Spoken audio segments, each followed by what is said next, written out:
Cleaning and disinfection procedures are a crucial part of any animal health emergency response.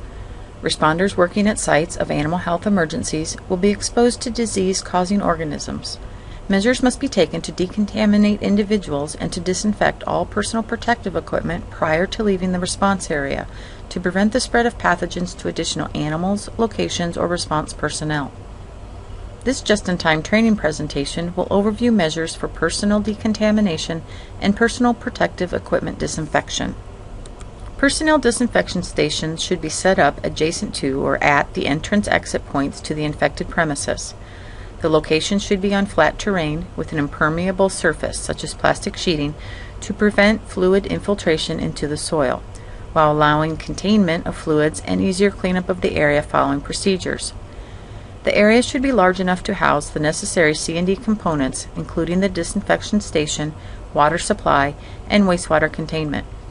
The station should contain equipment, such as tubs, scrub brushes, and sprayers, to aid in the removal of gross debris and application of disinfection products. If possible, a building or shelter with a water supply and drainage should be included. Runoff water should be contained and not allowed to drain into clean, uncontaminated areas. To prepare for personnel and PPE C&D procedures, prepare 4 2-gallon buckets of fresh warm water. Water temperatures for all buckets should not exceed a temperature greater than 110 degrees Fahrenheit. When possible, the use of running water is preferred. Add an appropriate mild detergent or cleaner to one of the buckets, an EPA-registered disinfectant to another. The remaining 2 buckets will be used for rinsing, or running water can be used for rinsing also. The preparation and application of disinfectant solutions must be in accordance with product label directions. Only EPA-registered or approved products should be used. Fresh solutions should be prepared prior to use, since some disinfectant solutions may only be active for short durations. Failure to make fresh solutions may result in use of a product that has reduced efficacy. The use of test kits can help to determine whether any chemical degradation of the disinfectant's active ingredients has occurred, and to check that diluted solutions contain the necessary amount of active ingredient. During C&D procedures, biosecurity work zones must be maintained to prevent the spread of microorganisms. As a review, the 3 work zones of a response are the hot zone or exclusion zone, the warm zone or the contamination reduction zone, and the cold zone, the support zone. The hot zone or exclusion zone is a high-risk area where infected animals were housed and is potentially contaminated and considered unsafe. PPE must be worn. Initial decontamination and disinfection of personnel begins here prior to exiting. The warm zone, or contamination reduction zone, is also a high-risk area due to the potential of exposure to pathogens and chemical disinfectants. All personnel are required to wear full PPE. Final decontamination and disinfection, as well as final doffing of PPE, occurs in the decontamination corridor of the warm zone. The cold zone or support zone is the cleanest work zone with the lowest relative risk of exposure to pathogens and other hazards, such as decontamination chemicals. Contaminated articles and equipment are prohibited in this area. Decontamination activities are also prohibited. A decontamination corridor runs between the hot zone and the warm zone. Decontamination of personnel occurs along this corridor, with the goal of decreasing the level of contamination as personnel move toward the cold zone. The cleaning and disinfection of personal protective equipment and personnel should be carried out in a systematic manner to ensure proper disinfection and decontamination.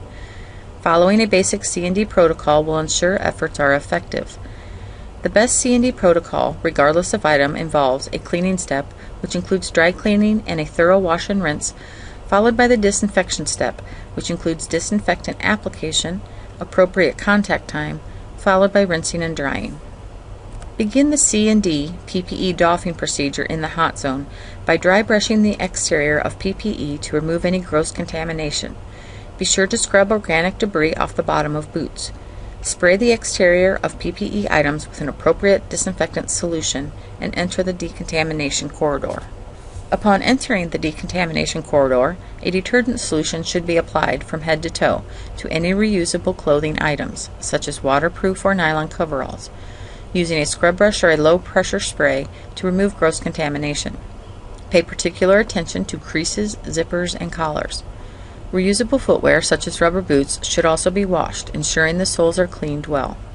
Rinse the detergent from all items using clean, warm water. Next, apply an EPA-registered disinfectant solution to the clothing and footwear items with a low-pressure sprayer. Again, pay close attention to creases, zippers, and collars, as well as the soles of boots. Allow the disinfectant solution to remain on the items for an appropriate contact time. Items must remain wet with the solution throughout the necessary contact period. Reapplication may be necessary to achieve this. Then continue the PPE doffing procedure as described in the PPE just-in-time training presentation. If disposable PPE items such as disposable booties, Tyvek coveralls, or latex gloves have been used, these items should be sprayed thoroughly with an appropriate EPA-registered disinfectant solution and allow the necessary contact time. Items can then be removed in a biosecure manner according to PPE doffing procedures and placed in plastic garbage bags. Once all disposable items are gathered into the bag, close and tie the bag. Spray the outer surface of the bag with disinfectant solution and place it at the outer edge of the premises for disposal according to the disposal plan. Alternatively, after cleaning, items may be removed and soaked in a container of disinfectant solution, ensuring complete contact of the solution with all surfaces and allowing for the adequate contact time prior to disposal. While disinfectant foot baths may be used upon exiting the premises, these stations may give a false sense of security to responders and should not be used as a sole process of disinfection. However, the process will serve to raise awareness about the need for biosecurity and disinfection for the disease situation present. A freshly prepared, appropriate disinfectant solution should always be used and adequate contact time allowed for optimum efficacy. Some respirators, if properly cleaned and disinfected, may be used again. Suggested respirator cleaning and sanitation procedures are available from the Occupational Safety and Health Administration, or OSHA. Recommendations are highlighted here. To avoid damage to the respirator, use a disinfectant sanitizer recommended by the manufacturer that is efficacious for the targeted pathogen. Ensure that the respirator is properly cleaned and disinfected in a manner that prevents damage to the respirator components and does not harm the user on subsequent use. Specialized respirators, such as PAPRs, may require specialized C&D procedures to avoid damaging sensitive parts and components. Begin by removing any filters, cartridges, or canisters. Disassemble components, including the facepiece and hoses, as recommended by the manufacturer. Wash components in warm water with a mild detergent or cleaner recommended by the manufacturer. Use a soft cloth or sponge to wipe all surfaces. Rinse components thoroughly in clean, warm water. Next, wipe the components with an EPA-registered disinfectant recommended by the respirator manufacturer for the necessary contact time. This may vary with the disinfectant product used. Some components may be immersible in disinfection solution. Rinse components thoroughly in clean, warm water. Allow components to air dry or hand dry them with a clean, lint-free cloth. Respirator components should not be dried with heaters or in the sunlight. Ideally, cleaning one respirator at a time is recommended. However, batches may be done in some cases. If doing this, it is best to group respirators together by manufacturer to avoid getting parts confused. Disinfection solutions should be changed after a maximum of 20 respirators are cleaned. Thorough rinsing of respirator components is very important, as detergents or disinfectants that dry on face pieces may result in dermatitis on subsequent uses. Additionally, some disinfectants may cause deterioration of rubber or corrosion of metal parts if not completely rinsed away.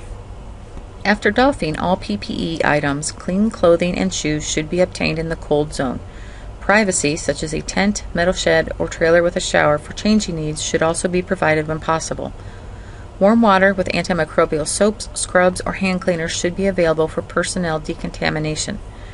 Individuals must thoroughly wash their hands with antibacterial soap before leaving the premises. Once home, or when possible on site, a complete shower should be taken. Safety concerns during C&D of personnel and PPE include exposure to chemical disinfectant products, which can cause irritation to the skin, eyes, or respiratory tract. Responders assigned to C&D areas should wear appropriate PPE, such as gloves and goggles. Physical hazards, such as slips, trips, or falls from slippery surfaces, can also occur, as can injury from high-pressure sprayers. Providing stabilizing items, such as stools or other support, can help responders as they proceed through the decontamination corridor. The decontamination of personnel and disinfection of PPE will be essential during animal disease emergency situations. Attention to proper C&D procedures will help to minimize the further spread of pathogens and protect personnel from exposure. Information in this presentation was taken from the listed USDA APHIS Foreign Animal Disease Preparedness and Response Plan documents. The full version of these documents can be obtained at the FedPrep website. Information provided in this presentation was developed by the Center for Food Security and Public Health at Iowa State University's College of Veterinary Medicine through funding from the Multi-State Partnership for Security in Agriculture.